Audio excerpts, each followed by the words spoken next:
Have you ever wondered how PR can positively impact your business?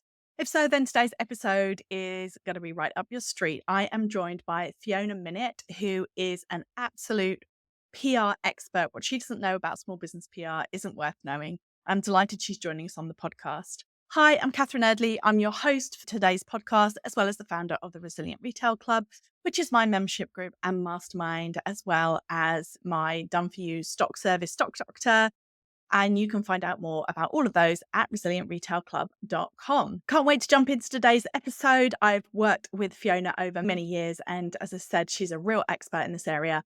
So can't wait to share her top tips for you.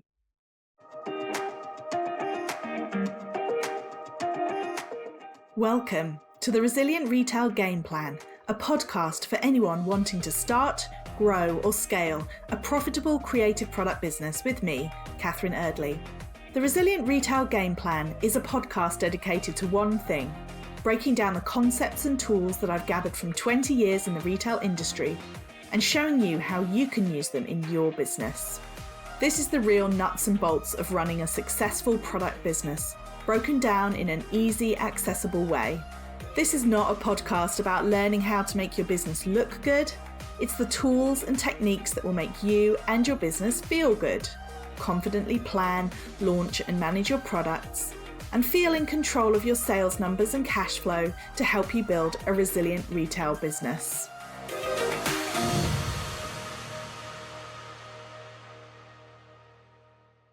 Fiona, thank you so much for joining us today. I'm so excited to talk to you on the podcast. Do you want to start off by introducing yourself, who you are and what you do?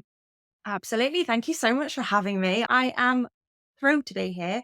My name is Fiona Minnitt. I am the founder of Boss Your PR. I am a PR expert and coach working with scaling female entrepreneurs to leverage and maximize the power of PR and visibility. Anything visibility PR related is absolutely my jam. Anytime I get the chance to talk about it, I will. I want to share the mission far and wide that PR is and should be accessible to everyone. Absolutely. Amazing. And I should say we've worked together over a number of years, Yes. probably 5 years now, Yeah, it on and was off. pre-COVID, I think, wasn't it? That we Pre-COVID. started one-to-one and then Yeah. it all kicked off. PR-wise and life-wise. Yes. And also you have a long background in PR as well. Yes. So I don't know, it's probably about 15 years in PR. So I fell into PR. I didn't study PR at university. I fell into PR. And I was like, oh, this is a good fit. I quite enjoy this. Started working in agency and then worked in-house for a period. And essentially I did about a year and a half in PR, kind of learning how it all worked. And I guess the naivety of youth when I was 24, I think it was, I was like, yeah, I'm going to set up my own agency. So it was a kind of whatever I don't know now, I will learn on the job and I will find my way through it. I ended up running my own agency for about 6 years. And it took about a year and a half off when I had my daughter. And when I got back into PR, I didn't want to be restricted by that retainer model. I didn't want to be restricted by that kind of monthly fee because ultimately there's still businesses that is prohibitive for. So Yeah. my thinking then became, how do I take everything that is percolating up in my brain in terms of my experience, my expertise, and how do I start sharing that in a more accessible way? So yes, then I started teaching. So I've been in that teaching, coaching, consultancy kind of education space in terms of DIY PR and the kind of broader power and impact of visibility since 2017, there or thereabouts. My PR journey, I feel, has been quite varied. And it's certainly brought me to a place that I didn't ever expect to be in terms of introducing myself as a PR expert and coach. Amazing. And so does that where your mission, which is to democratize PR, comes from? So is that kind of the basis of it then? Do you want to explain a Yeah, little bit more about what that means to you? yeah, absolutely. I think the process of PR has changed massively, even from the sort of 15 years I've been in the game, so to speak. Everything, in a way, is more accessible. But I think for me, certainly when I started this Boss Your PR journey, it felt like PR still felt very out of reach to your average business. There was a lot of misconceptions about it. It's either that it's fluffy and not for your typical business, if you like, Yeah. or that it's for the big corporates, or we've got that kind of political spin take on PR, or that it's Mm. Colas of this world. And really, it didn't feel like there was anything speaking to the audience that I felt would be benefiting from PR the most, which is Mm. startups, SMEs, female entrepreneurs, micro businesses, because PR is essentially it's free. A lot of it is free. What I teach is not about paying for marketing routes. It's not about paying for advertising. It's about how can you find yourself and leverage yourself into these spaces that doesn't cost you anything, but the results can be infinite in terms of the audience reach. And for me, it just seemed like a no-brainer that this stuff should be accessible for Yes. businesses without the big budgets. So yeah, it was seeing this disconnect really between the power of PR and this kind of understanding of it.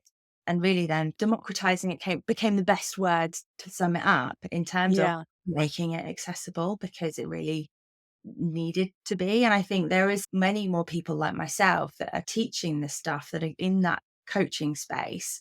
And so the movement is growing and it's exciting to see, but I think there's still a lot of misconceptions around Right. PR and how people can access it.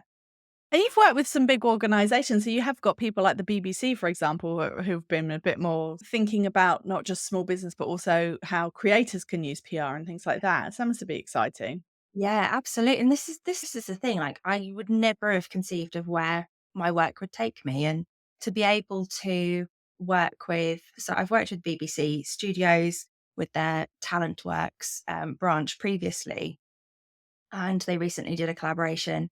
Well, they've actually got an ongoing partnership with TikTok, which is Mm. all around kind of content creators and basically how TikTok and BBC can be giving them platform to reach a broader audience, can be nurturing this talent into the presenting world and into these online BBC spaces. But yeah, to be called in, I was called in to deliver essentially media training. So how Mm. can these amazing creators be packaging out their personal brand, be presenting themselves to the world, be able to articulate their mission, but also to be able to sit on the sofa on the One Show, for example, and speak clearly and articulately and really get across that messaging and those takeaways that they want to impact their audience with. Being able to do things like that and to work with these sort of companies and these big names that really understand the power of how the media works. And then I've worked with Domestika, so a global online education platform. I've created a course in collaboration with them.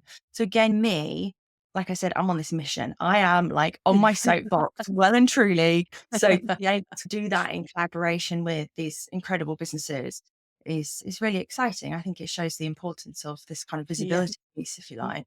Yeah, for sure. So that brings me on to my next question then, which is the different types of PR. So everyone listening to this is product business, whether they're bricks and mortar or whether they're e-commerce. So probably I'd say most people are familiar with the kind of idea of product PR, Yeah. get your product in the gift guide. What other kinds of PR do you think that product businesses should have on their radar and why? Oh, I love this because, oh, the sky's the limit, hounds on the screen, like all these lovely little cliches. But this is true, is that product placement, if you like, that kind of product PR into the gift guides, these kind of product roundups in the media, that's your bread and butter as a product business, right? We Mm. always want to try and maintain that momentum when it comes to putting product in front of consumers in that way.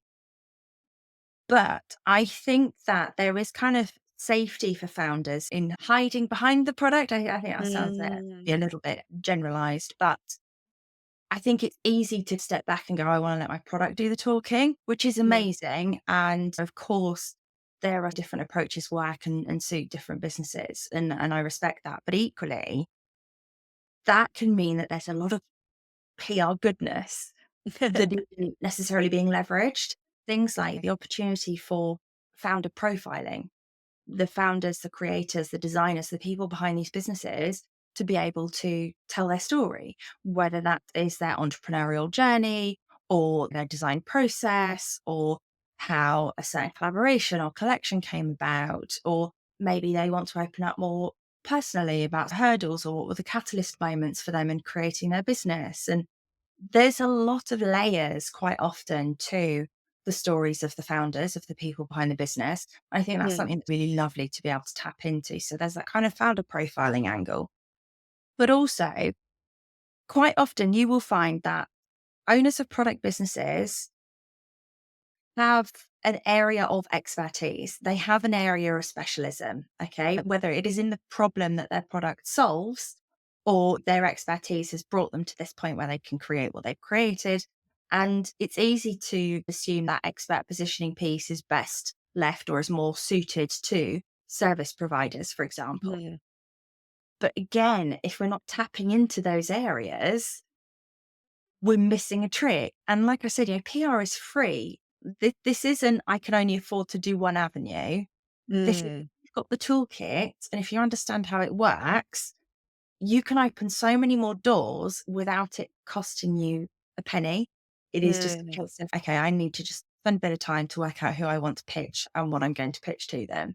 But Yeah. ultimately, the process is the same. What you're leveraging is slightly different and is sometimes more powerful. So I've quite often found working with product businesses. So there's an amazing company that I worked with called Florian Bill back in my agency days. And we did a huge amount of product placement. And she had to warm up a little bit to doing the profile stuff. What kind of products was it? It was vintage, upcycled vintage chairs. So like Ooh. cocktail chairs and G Plan and that, really nice classy chairs. Yeah. And so they're beautiful products. We did a lot of product placement, covers of the interior magazines and all of that jazz. And it is always interesting to see kind of sales and how things translate. So yes, you'd Yeah. have a flurry of sales with a product placement, but sometimes it was the profile pieces that converted even better because we like to get to know the people behind the business. We Right. like to get to know the story behind the business. We like that kind of behind the scenes. So what's the phrase that as a business you need to story tell, not sell? That kind of Mm. founder piece allows you to do that kind of thing. So it's Mm. interesting. Once she was open to that sort of stuff, it was like, okay, well, let's do a balance of the two Yeah. because I feel like you are giving yourself the best chance of reaching the broadest audience in the most potent ways because some people are going to connect to the product and some people are going to connect to the story. So it feels odd to just Yeah. do the other. Yeah. And what kind of angles were they covering in the profiles? Like you said, like the behind the scenes, how she started it, or was it about like her personal style because she had interiors or It can be anything. So with Amy particularly, it was that she started very small. She started on Instagram. So it was that kind of angle was, how I built my business on Instagram and it's gone from kitchen table to showroom. And I guess that applies for so many more businesses these Mm. days. But also I think it's easy to do ourselves a disservice in terms of saying, I don't have a story, or that I'm not that interesting, or really Mm. my product is the hook, or, that's the story that I want to tell. And great, of course, your product may have a hook, it may have a story, but I think every person has a story. And it becomes about how do we peel back the layers of the onion, if you like, to Mm. really find that. So whether that is an unusual beginning to your business, or whether that is a kind of a catalyst moment in your life, a move from the city to the coast inspired a new business, or a move from the corporate world into a well-being training inspired a new Yeah. business, but equally it doesn't have to be that dramatic. What are your triggers? What are those catalyst moments? And what is the reason that you do what you do? I've got a lady that's just completed my group program, and she is she works with leather. She creates these beautiful bespoke leather jackets and accessories. Mm. And for her, I part know of who. yeah. Part of her Dee. story is like this kind of lineage of Yeah. her grandmother and her mother and all these skills that have been passed through the generations. And now she's taking that mantle and she's doing her own thing. And we're tapping into that heritage and also the notion of heirloom fashion is creating these Mm. beautiful pieces that kind of stand the test of time and that you can pass down. So that is where the kind of product and the story of the founder can really align to create a beautiful angle because then you go, oh, heirloom fashion. Is this the sustainable fashion trend we need to be more aware of in 2025, for example? So Yes. you Yes. can really layer on these Yeah. seeds of an idea. Yes, no, I totally see that. So I want to ask a specific question, particularly as it relates to bricks and mortar stores, because what I often find is if you're a bricks and mortar, let's say you're a gift boutique, you're probably buying in other people's products. So if you are focused on product placement as the way of doing PR and you think that's the extent of it, then what happens is a lot of times people think, oh, it's not for me because I can't, there's no point me pitching this product for a gift guide because it's actually the brand's product and they may have pitched it themselves, or maybe it's not as interesting to editors, that kind of thing. Or I might get it featured, but then it will just say it's this brand and not relate back to me. So, particularly when it comes to bricks and mortar stores, do you have any tips about the kinds of pieces or the kinds of angles that might work for them in particular? Yeah. I love this. I love it. And I think it breaks down into a few different elements, and I'm trying to make sure that I will remember them all in my response. I think ultimately, product placement can still be a viable route for bricks and mortar businesses. And it becomes about how well you articulate the credit information. It's X at Y in terms of its X brand stocked at Y retailer. Yeah. And there is still value to that. And that's something that I've done with a lot of brands previously. I literally top of my mind, and I'm not sure why, but was a bike retailer that was Okay. London based. They did sell online, but their location was London based. That's where they started. And they were selling a lot of these European brands to a UK audience. Whatever the name of the helmet was, it was the kind of X helmets at Yeah. and such. So you're able to then pick up the credit if you articulate it properly in the credit information. So there is still value to doing that. Now, the other side of the argument is it worth pursuing national coverage if I am a bricks and mortar store regionally located and I rely on footfall and I'm not selling online? And how does this national coverage benefit me? Mm. This national coverage benefits you in more ways than one. So whether it is product placement or whether it is storytelling about the Mm. founder, about the business, about any kind of narrative in and around that, is that you will still get people in your locale that are reading this coverage, Yep. but also you will still get people in your locale, in your audience, that can be influenced by this coverage. So even if they themselves are not reading Good Housekeeping or the supplement with the Mail on Sunday, Mm. they're not necessarily seeing you in there, but you leveraging that result to your audience, sharing it to your mailing list of local customers, putting it in Mm. your window, sharing it on your social media. We as consumers with magpies for things like that. It's Right. shiny, logo, media win, not everyone can get these kind of results. So actually to see these kind of national placements influences the regional locale that you are wanting to target. So I Mm. think it is always worth being open to exploring these things because they give you kudos and credibility above and beyond the audience that you hit. So yeah, I think it's tricky, but equally, yes, absolutely. Invest more of your time in the regional stuff if that's what's going to like. Mm. Every locale has a regional glossy, has the variety of magazines, local papers, has local bloggers or these kind of regional online platforms. So there's a huge amount of scope there again with product, but also with your story. So again, recently, the lovely lady who does the leather goods, she is in the Northern Life gift guide that's come out Mm. this week because again, that's like regionally focused. But we've still hit for all the other national gift guides. Why not have the mix of both? Yes. Where Yes. you choose to tell the stories.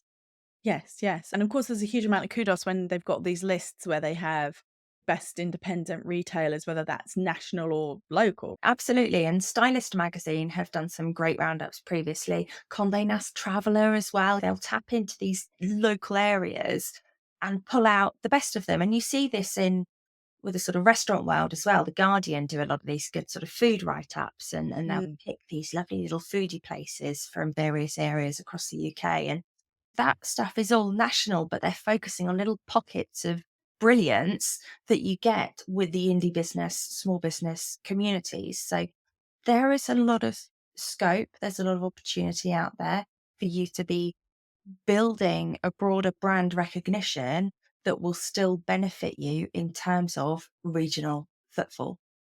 Right. Yeah. So it will benefit sales, it will benefit awareness, Yeah. and I'm sure there's huge benefits from things like SEO and all of those things. Yeah, absolutely. And it all compounds, right? It's like I'm saying, don't focus on just product placement, explore the other opportunities because the compound effect is so much larger. So if you are focusing on one thing in isolation, can you diversify your energy to Mm. put on the SEO, to do the online PR that will support the SEO, to do the founder storytelling, to do the networking? So you bring this all into the PR pick and mix, as I like to phrase it. Fantastic. So let's just go forward then to 2025. Let's say somebody's listened to this podcast and they think, okay, yes, let's do it.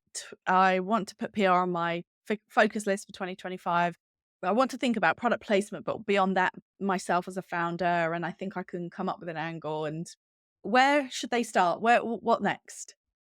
So there's a few different starting points. So if product placement is something that you still want to retain on the cards and that you want to make the most of it through next year, it really becomes about thinking about your year ahead in terms of what is launching, what you've got coming up, when your key retail periods or promotional hooks are, but also thinking about the media cycle Mm, and the typical lead times. So a monthly magazine will work 3 to 6 months in advance. A weekly magazine will work anywhere from a few to 12 weeks in advance. And online can be relatively immediate. I think days to weeks, sometimes hours, but average days to weeks. And if you have that in mind and you're thinking summer's a big retail time for me, mm, then you need to be tapping into that in January, February in yeah. order to do the long leads and then to do the weeklies and then to do the online. So have a think forward in terms of what your year looks like in terms of seasonal hooks. Keep in mind on that product placement front in particular, the media is not reinventing the wheel. So Mm, if you are looking back at previous issues, if you can access digital issues, there's various apps on which you can do that. Is have a look at what the magazines were sharing last year, this year. mm, mhm, Use that to inform how you approach next year in terms of those seasonal hooks and the kind of product placement aspect of it. In terms of where you would start for something around your story or expertise, your kind of knowledge as a product business founder, have a think about where your value is in terms of what do you think is most resonant or appealing about your story? What can you offer in terms of expertise that is valuable to a journalist for what they're writing, but also then is valuable to that end audience, to the reader or the listener? Do you mind if we just do a quick, like, 2 or 3 examples of a business and what the expertise angle might be? Because I think this often trips people Yeah. up when they think, "Well, I don't know." So Yeah. let's say a gift boutique.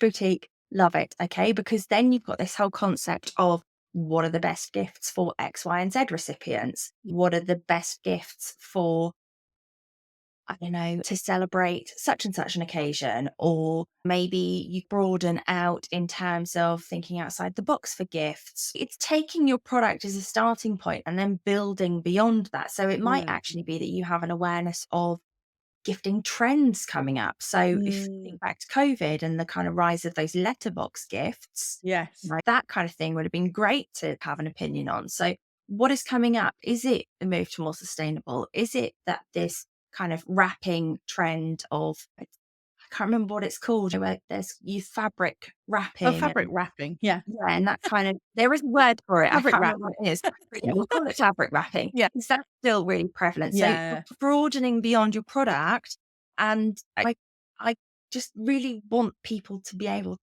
tap into that value that I know is there. They know their stuff. It's just going, yes. how can I then So if you translate it? so if you're a kids wear brand, for example, you might be talking Yeah. about sustainable fashion, kids wear trends. Yes. And you're allowed to have opinions as well. So on kidswear, I remember Erica Davies, influencer fashion writer, she started talking a lot on her stories about how stereotypical fashion was for girls and how fashion was for boys. And on that kind of narrative for boys was everything was action heroes or comics. There Mm. was no stylish, neutral clothing. And she had an opinion on it, but then you could see brands getting involved and having their say. Mm. So I think there is something around design, around how you design for certain age groups or personality types, or how you broaden out your offer. What is your take on stereotyping, or do you advocate for more gender neutral Mm. options? Or there's obviously, it depends how, not political, how much of your opinion you want to share, but equally, like you say, on that kind of sustainable manufacturing front, on sort of conscious consumerism, on how the fashion industry needs to change, or how you're changing with it, or how you're part of the solution. And all of Mm. those things allow for this storytelling and expert positioning, expert comment, but also any business that is functioning as a business that has the expenses and has to cover that accounting, and they have business rates and pay taxes and all of that jazz. Things like the budget, things like Mm. changes in this kind of economic infrastructure. How does that impact you? You can give your expertise from your standing as a business owner. You can share your opinion. So it goes, you know, product is the starting point, and then you can go beyond there. Have you got another example? I feel like you wanted to do three, but I keep talking. Let's go with the skincare. Last one, On skincare. skincare, love it. Again, so much mileage, right? So you're obviously an expert in your product and you can attest to the benefits of X, Y, and Z ingredients. But if a magazine is looking for comment on the best ingredients to use to respond to whatever the skin condition might be, what ingredients are most soothing for eczema, Mm. it might not be the right opportunity for you to promote your product necessarily, but you can position as a formulation expert because you have created your own products, and you can say, I literally do not take, I'm not a skincare expert, and it's just the first thing that's come into my head. Aloe vera might be a really good ingredient for this condition. So Yeah. please, listeners, don't take that as advice. But the principle is that you can offer up value, and you Mm. can do it in a way that positions your expertise around your product. So there will Yeah. be opportunities as a skincare expert or as a formulations expert, as an expert in the beauty space, where you're not necessarily pushing your product to it, but you're able to give validated opinions and expertise that you can then share with your audience. Oh, look, I'm commenting on the best skincare or the best ingredients for X, Y, and Z. It it enhances your credibility and your positioning as being the right person to be formulating these products and to be selling these products to your consumer. Got it. Fantastic. Great. Just very quickly then, final tip. So we've said if it's on your radar, you've got to think about product placement and think about the cycles, think about your angle.